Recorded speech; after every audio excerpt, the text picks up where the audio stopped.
எதிரிக்கெல்லாம் குழப்பம். முத்துவேல் கருணாநிதி ஸ்டாலின் தான் டேஞ்சரஸ் நினச்சா அவங்க அடுத்த ஆளை ரெடி பண்ணி வச்சுருக்காங்களே, அவர் மோர் டேஞ்சரஸ் போல இருக்கே நினைக்கிறதா எனக்கு இருக்கிற குழப்பம். முதல்வர்கள் அவர்களின் கை நடுங்குகிறது பார்த்தியா அப்படின்னு எடப்பாடி பழனிசாமி சொன்னோன்னு மருத்துவர் எங்கேயா பேசினார் பார்த்தீங்களா? வருத அடுத்த நாளைக்கு போய் கை நடுங்கிறதெல்லாம் இருக்கட்டும், யாருக்கு முட்டி தெரிஞ்சிருக்குன்னு பார்ப்போமா, கீழே விழுந்து ஆரம்பிச்சது இருக்குல்ல. உங்கள் பிசினஸ் உங்கள் ஏரியாவில் டெவலப் ஆகணுமா? இன்றைய விளம்பரப்படுத்துங்கள். சென்னை எக்ஸ்பிரஸ் நியூஸ் பேப்பரில் 9884599786. ஒரு கட்சி துவங்கப்பட்ட நாளிலிருந்து இன்று வரை அதே சின்னம், அதே பெயர், அதே கொள்கைகளோடு இருந்து பயணித்து கொண்டிருக்கிற ஒரே ஒரு கட்சி எதுனா உலகத்திலேயே திராவிட முன்னேற்ற கழகம் மட்டும்தான். திராவிடர் கழகம் ஒன்று இருக்குது, அது தேர்தல் அரசியலுக்கு வரலன்னு வச்சுக்கோங்களேன். அப்போ இந்த போல் இருக்கிற ஒரு கட்சி, இந்த கட்சி ஆரோக்கியப்பட்ட கட்சியா? இதற்கு முன்னாடி ஒரு கட்சி இருந்திருக்கும்ல. எல்லா கட்சியும் ஏதோ ஒரு கட்சியிலிருந்து உடைந்து தனக்கு ஒரு தனி பாதையும் தனக்கு ஒரு தனி கொள்கையும் கொண்டு உருவாகிய கட்சி தான். ஒரு கட்சி உடஞ்சி வெளியே வந்து என்ன செய்வார்? முதல்ல அந்த தலைவர் உடச்சிட்டு வெளியே வந்தோடனே எந்த கட்சியிலேருந்து வந்தாரோ அந்த கட்சியை குறை சொல்லுவார். எந்த கட்சியிலேருந்து வந்தாரோ அதுக்கு மாறுதலாக ஒரு கொள்கை சொல்லுவார். எந்த கட்சியிலேருந்து வந்தாரோ அந்த கட்சியை பற்றி ஒரு புகார் சொல்லுவார். உலகத்தில் திராவிட முன்னேற்ற கழகம் மட்டும்தான் திராவிடர் கழகத்தை உடச்சிட்டு வெளியே வந்து எந்த கட்சியிலேருந்து வந்தோமோ அந்த கட்சியை குறை சொல்லாமல், எந்த கட்சியிலேருந்து வந்தோமோ அந்த கட்சியினுடைய தலைவரையே தன் கட்சிக்கு தலைவராக சொல்லி, எனக்கெல்லாம் படிக்கும்போது ஆச்சரியமாக இருக்கும். என்ன அப்படின்னா, திகாவில் பெரியார் இருந்தார் தலைவராக, அவர் கூடவே இருந்த அண்ணா திகாவை விட்டு வெளியே வந்து திமுக ஆரம்பித்தார். ஆரம்பித்தவர் ஏதாவது குறை சொல்லணும்ல, பெரியாரை குறை சொல்லவே இல்லை. வேறு புது கொள்கை சொல்லணும்ல, புது கொள்கை சொல்லலை. இது இரட்டை குழல் துப்பாக்கி, திகாவும் திமுகவும் ஒரே மாதிரி வேலை செய்யுங்கிறாரு. சரி, வெளியே வந்தாச்சு, அவரை குறை சொல்லலை, ஒரே கொள்கை அப்படின்னா தலைவராக ஒருத்தர் இவர் இருக்கணும்ல. இல்லை, தலைவர் எனக்கு எப்பொழுதுமே பெரியார் தான், நான் கண்டதும் பெரியாரே கொண்டதும் பெரியாரே, அப்படி தலைவர்னு ஒருத்தரே கிடையாது. அப்போ எதுக்குப்பா கட்சி ஆரம்பிச்சிங்க? ஒரு கேள்வி வரணும்ல. நம்ம இன்றைக்கி முப்பெரும் விழா கொண்டாடுறோம். முப்பெரும் விழா எதுக்குன்னா, பெரியாரோடு முரண்பட்ட அண்ணா ஆரம்பித்த ஒரு கட்சி, இது மூணையும் ஒன்று சேர்த்து கொண்டாடுறோம். இது வரலாறில் மிகப்பெரிய சுவாரஸ்யம் என்பது என்ன அப்படின்னா, எந்த பெரியாரோடு அண்ணா முரண்பட்டாரோ அந்த பெரியாரோடு எந்த போராட்டத்திலும் அண்ணா முரண்படவே இல்லை. ஒரு கட்சி போராட்டம் இருந்துச்சு, நம்ம போராட்டம் இருக்கிறோம், திமுக போராட்டம் இருக்கிறோம், அது ரொம்ப நியாயமான போராட்டமாக இருக்கும். ஆனால் நம்மளை எதிர்க்கிறவன் என்ன செய்வான்? அந்த போராட்டத்துக்கு வரமாட்டான். அவன் இந்த போராட்டத்துக்கு கூட வருவானா? வரமாட்டான். கச்சத்தீவை மீட்கணும் நம்ம போராடுறோம், நம்ம கூட வருவானா? வரமாட்டான். அதுக்கு பதில் ஒரு அவதூறு சொல்லுவான். நீங்கள் தான் கொடுத்தீங்கம்மா, எங்கடா கொடுத்தாங்க காட்டுறா, வரலாறுனா காட்ட மாட்டான். ஒரு டேட்டாவும் இருக்காது, வாட்ஸ்அப் ஃபார்வர்டே சொல்லுவாங்க. நம்ம கூட வருவானா? வரமாட்டான். அது மக்களுக்கு நலன், அதை திமுக செய்கிறது. உடன் வந்து நிற்பானா? நிற்க மாட்டான். ஏன்னா திமுக பேர் வாங்கிரும் பயப்படுவான். ஆனால் அண்ணா அவர்கள் திராவிடர் கழகத்தை தலைவராக இருக்கிற பெரியார் என்னவெல்லாம் போராட்டம் அறிவித்தாரோ அந்த போராட்டத்துக்கு பூரா அண்ணா கூட போய் நின்னார். பெரியார் சொல்லுவதை நாங்கள் ஆதரிக்கிறோம். குலக்கல்வி திட்டத்தை எதிர்க்கிறார் பெரியார். குலக்கல்வி திட்டத்தை பெரியாரை விடவும் தீவிரமாக எதிர்க்கிறார் அண்ணா. ரெண்டு பேரும் சந்திச்சிக்கவே இல்லை, வெளியே வந்தாச்சு. பெரியார் திட்டு கொஞ்சம் நஞ்சம் இல்லை, அந்த திட்டுறாரு திராவிட முன்னேற்ற கழகத்து தம்பிகளை, அண்ணாவை, அவ்வளோ பேரையும். பெரியார் எல்லாத்தையும் எதை செஞ்சாலும் எக்ஸ்ட்ரீம் தான் செய்வார், எதுவுமே நிதானமே இருக்காது.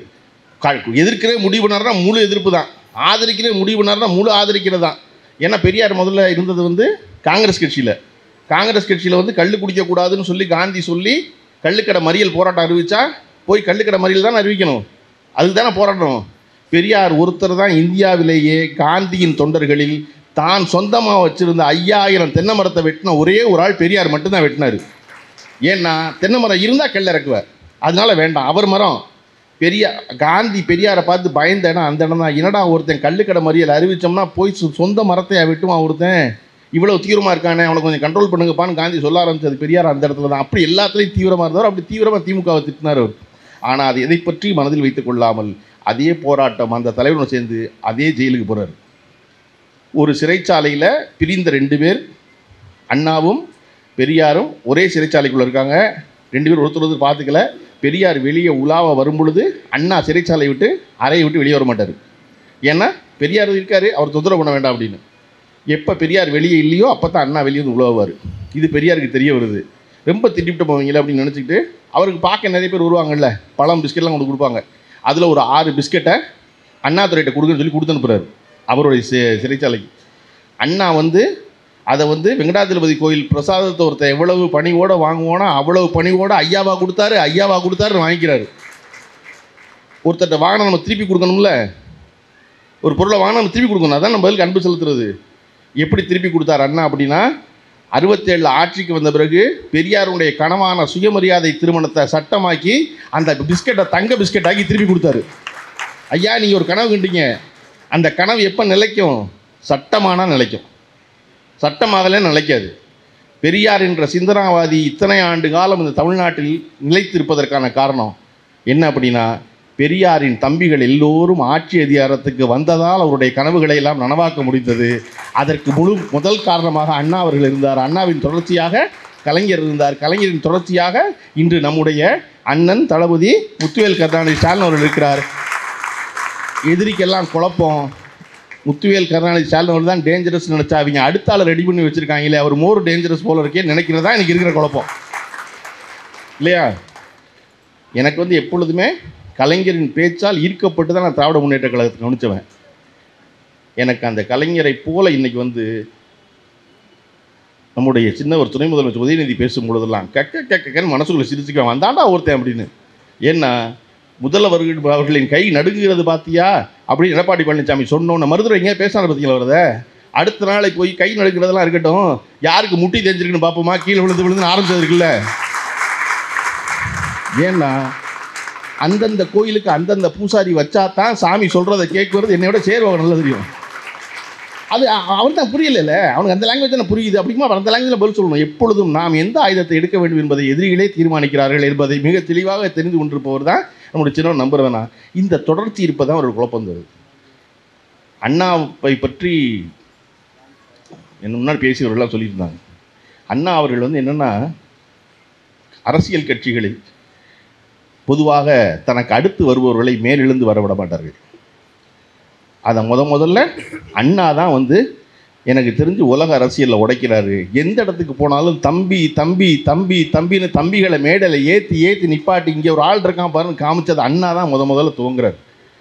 நீங்கள் நினச்சி பாருங்கள், கலைஞர் அவர்கள் மொழி போராட்டத்தில் சிறையில் இருக்கார்.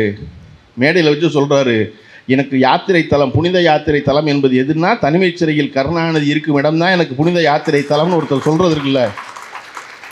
மயிலாடுதுறையில் ஒரு கூட்டம் நடக்குது. மயிலாடுதுறை கூட்டத்தில் அண்ணா அவசரமாக போக வேண்டியது இருக்குது. பாதி கூட்டத்தில் போகும் பொழுது, திராவிடர் முன்னேற்ற கழகத்தின் வரலாற்றின் முதல் பாதியை நான் எழுதிவிட்டேன், மறுபாதியை தம்பி கருணாநிதி எழுதுவார், நான் விடைபெறுகிறேன்னு சொல்லி போனது இன்னைக்கு வரை வரலாற்று வாசகமாக இருப்பதற்கான காரணம் அண்ணா உறுதியாக தன்னுடைய அறிவின் மேல் பெரிய நம்பிக்கை இருந்துச்சு, தன்னுடைய அன்பின் மேல் நம்பிக்கை இருந்துச்சு. அதனால தம்பிகளை போற்றி வளர்ப்பதில் அவருக்கு ஒரு குழப்பமும் இல்லை. அந்த குழப்பம் இல்லாமல் இருந்ததுனால தான் கலைஞர் இத்தனை பேரை இந்த இயக்கத்தை இவ்வளவு சிறப்பாக 50 ஆண்டு காலம் தலைவராக இருந்து ஒரு இயக்கத்தை நடத்த கலைஞர் கற்றுக்கொண்டது என்பது அண்ணாவிடம். கலைஞரை பக்கத்திலிருந்து பார்த்ததுனால தான் நம்முடைய முதல்வர் அவர்கள் இன்றைக்கும் எந்த மேடைக்கு ஏறினாலும் அந்த நிகழ்ச்சி நடத்துபவர்களை அவ்வளவு கொண்டாடுவது. இன்றைக்கும் சேகர்பாபு அண்ணன் பெற்ற சிறந்த பாராட்டு என்பது முதல்வர் அவர்கள் சொன்ன செயல்பாபு தான். அவர் சேகர்பாபு இல்லைன்னு சொன்னதான் சிறந்த பாராட்டு இருக்குது. எப்படி அப்படி ஒரு பாராட்ட மனம் வரும்? ஏன்னா அவரை பாராட்டணும், அவர் அந்த வேலை செய்கிறாரு. அதன் தொடர்ச்சியாகத்தான் திரு சேகர்பாபு அவர்கள் இங்கே பேசும் பொழுது தமிழன் பிரச்சனை அவர் பாராட்டுறாரு, தாயகம் கவியை பாராட்டுறாரு. தாயகம் கவியை பேசிக்கிட்டு இருக்கும் பொழுது நான் தொடர்ச்சியாக கலைஞருடைய புத்தகங்களை படிக்கும் பொழுது, கல்வி நிலையங்களில் கலைஞர்னு ஒரு புத்தகம் இருக்குது. காலேஜஸ்லாம் அவர் போய் பேசினார்ல, கல்லூரிகள், அந்த பேச்சு மட்டும் தொகுத்து ஒரு புத்தகமாக இருக்குது. அந்த புத்தகத்தில் நந்தனம் கலைக்கல்லூரியில் பேசினா ஒரு சிறப்பான பேச்சு ஒன்று இருக்குது. இன்றைக்கி பேசும்போது தான் எனக்கு தெரியும், பக்கத்தில் உட்காந்து பேசிட்டு இருக்கும்போது அண்ணன் தாயகம் கவி அவர்கள் சொன்னார், அந்த கல்லூரிக்கு பேச நான் தான் கூப்பிட்டு போனேன் அவர் அப்படின்னாரு. இந்த உலகமும் இந்த இயக்கமும் எவ்வளவு சிறிய இயக்கம், எவ்வளவு சின்னதாக ஒரு குடும்பம் போல் ஆகிவிடுகிறது என்பது இந்த மேடையில் உணர்ந்தேன். நம்ம திருப்பி சொல்ல வேண்டியது, கவிதாஜி அவர்கள் சொன்ன போல் இந்த இயக்கம் குடும்ப இயக்கமா அப்படின்னா, ஆமாம் குடும்ப இயக்கம் தான் இது, குடும்ப இயக்கம் தான் இது. தாயங்கவி மகன் அதிமுகவுக்கு போனதால நான் கேவலம், தாயங்கவி மகன் திமுகவுக்கு வந்திருந்தா அந்த இயக்கத்தில் பெருமை இல்லையா? இல்லையா? அப்போ இது தொடர்ச்சியான ஒரு குடும்ப இயக்கம் தான். இந்த இயக்கம் நடந்து கொண்டே இருக்க வேண்டும், செயல்பட்டு கொண்டே இருக்க வேண்டும். தொடர்ச்சியான அந்த திட்டங்களை பற்றி, நலத்திட்டங்களை பற்றி எல்லோரும் பேசி கொண்டிருந்தார்கள். அவ்வளவு வேலைகள் செஞ்சுருக்கோம். இந்த வேலைகளுடைய நீட்சி தொடர வேண்டும் என்பதற்காகத்தான் அடுத்த தேர்தலிலும் நம்முடைய திராவிட முன்னேற்ற கழகமே ஆட்சி அமைத்து நம்முடைய தலைவர் முத்துவேல் கருணாநிதி ஸ்டாலின் அவர்களே மீண்டும் முதல்வராக அமர வேண்டும் நினைக்கிறோம். ஏன் நினைக்கிறோம்? அதை அன்புக்கரங்கள்னு ஒரு திட்டம் சொன்னாங்க இல்லையா? பள்ளிக்கூடத்தில் படிக்கிற பிள்ளைகளை படிக்க வைக்கிறது எல்லா பிள்ளைகளும், பெற்றோர்கள் இல்லாத பிள்ளைகள் அனாதைகள் அல்ல, அவர்களுக்கு நான் இருக்கிறேன் என்று சொல்லி மாதம் 2000 வழங்குகின்ற ஒரு முதல்வர் இருக்கணும். அதை இன்னும் கொஞ்சம் நீங்கள் விரிவாக புரிஞ்சுக்கணும். பெற்றோரை இழந்த பிள்ளைகள் மட்டும் இல்லை, பெற்றோர்களால் கைவிடப்பட்ட பிள்ளைகளும் கூட. அம்மா இருக்கா ஆனால் இந்த பிள்ளையோட இல்லை, பிள்ளையை விட்டுட்டு போயிட்டா அவள் வேறு யாரோடையோ. அந்த பிள்ளைக்கு அம்மான்னு ஒருத்தி இருக்கா, உயிரோடு இருக்கா, ஆனால் அந்த பிள்ளையோட இல்லை. அப்பா இருக்கார், ஆனால் அந்த அப்பா வேறொரு பொண்ணோட போயிட்டார். இங்கே அம்மா மட்டும் இருக்கா, அப்பா வேற யாரோ கிளம்பி போயிட்டார். அப்பா அந்த பிள்ளையை கைவிட்டார், அம்மா அந்த பிள்ளையை கைவிட்டாங்க. அப்பா அம்மா 2 பேரும் கைவிட்ட பிள்ளை இருக்காது. 6347 பிள்ளை இருக்கு இல்லையா, அதில் அப்பா அம்மா 2 பேரும் உயிரோடு இருக்காங்க, ஆனால் 2 பேரும் கைவிட்டாங்க பிள்ளைய. அவரவருக்கான வாழ்வு முக்கியம்னு போயிட்டாங்க. அப்படி கைவிடப்பட்ட பிள்ளைகளுக்கு தான் நம்முடைய தமிழ்நாட்டின் முதல்வர் சொல்லிக்கார், நான் உங்களை கைவிட மாட்டேன், நான் இருக்கேன் வாங்க.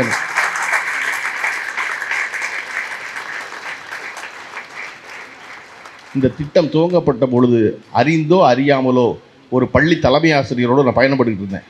ஒரு இயக்கம் எவ்வளவு வேலை செய்யும் ஒரு திட்டத்துக்கு அப்படின்னு பார்த்தா, அந்த 4 நாள் நான் பார்த்தேன். 4 நாள் அதிகாரிகளும் அத்தனை பேரும் சேர்ந்து அந்த பிள்ளைகளை தேர்ந்தெடுத்து கொண்டு வந்து நிப்பாட்டது இருக்குல்ல.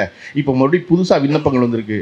இத்தனை பேரையும் நான் பார்த்து கொள்வேன்னு நம்பிக்கை தர்ற ஒரு முதலமைச்சர் இருக்கும் பொழுது, அந்த முதலமைச்சர் தானே மீண்டும் மீண்டும் தொடர வேண்டும் இந்த நாட்டில்.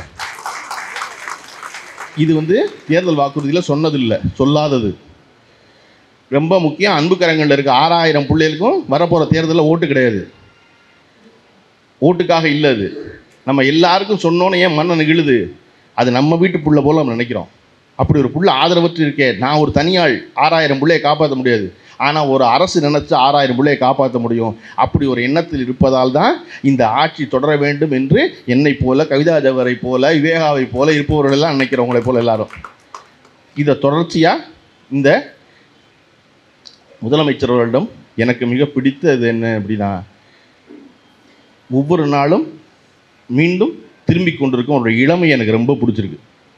5 வருஷம் முன்னாடி இருந்தவர் இல்லை, இன்றைக்கி அதை விட இளமையாக, அதை விட உற்சாகமாக பேண்ட்டு போட்டு அவ்வளோ விறுவிறுப்பாக இருக்கார். அதை விட பிடிச்சது அவருடைய மனிதநேயம். இன்றைக்கி போய் ஒரு செய்தி பார்த்துருப்பீங்க எல்லாரும். பாரதிய ஜனதா கட்சியினுடைய இருக்கிற திரு ஹண்டே அவர்கள், மருத்துவர் ஹண்டே, அவர் அதிமுகவில் இருந்தவர், அமைச்சராக இருந்தவர் எம்ஜிஆருடைய அமைச்சரவையில். அவர் ஒரு கடிதம் எழுதுகிறாரு, இந்த திராவிட மாடல் அரசு மிக சிறப்பாக செயல்படுகிறது. ஒரு பெரிய மனுஷனுக்கு தெரியுமில்ல, பொய் சொல்ல மாட்டார்ல, அவசியம் இல்லைல்ல ஹண்டேக்கு இனிமே. அப்படிங்கும்போது இந்த திராவிட மாடல் அரசு மிக சிறப்பாக செயல்படுகிற ஒரு கடிதம் எழுதுகிறாரு. கடிதம் எழுதினோட நம்முடைய முதல்வர் ஒரு மூத்தவர் ஹண்டே, 95 வயதை கடந்த ஒருத்தர், அவர் நம்மளை பாராட்டுறாருனோ, அவர் வீட்டுக்கு போய் நன்றி சொல்கிற அந்த பண்பு இருக்குல்ல, அதுதான் அவருடைய மிகச்சிறந்த பண்பு நினைக்கிறேன். நான் ஒவ்வொருத்தர் பேராக குறிப்பிட விரும்பலை. இந்த 4 வருஷத்தில் நம்முடைய தலைவர் அவர்கள் போய் பார்த்த நபர்கள் இருக்காங்கல்ல, அவர்கள் எல்லோரும் அவரை பழித்தவர்கள். அவர் அதை ஒன்றை கூட மனசில் வச்சுக்காம, அதெல்லாம் அப்படித்தான் இருப்பாங்க, அதெல்லாம் ஒன்றும் கிடையாது, போயிட்டு போகிறாங்க அப்படின்னு நினைக்கிற அந்த பண்பு ரொம்ப சிறந்த பண்பு. அது எங்கேருந்து வந்த பண்பு தெரியுமா? பெரியார்கிட்டருந்து வந்த பண்பு.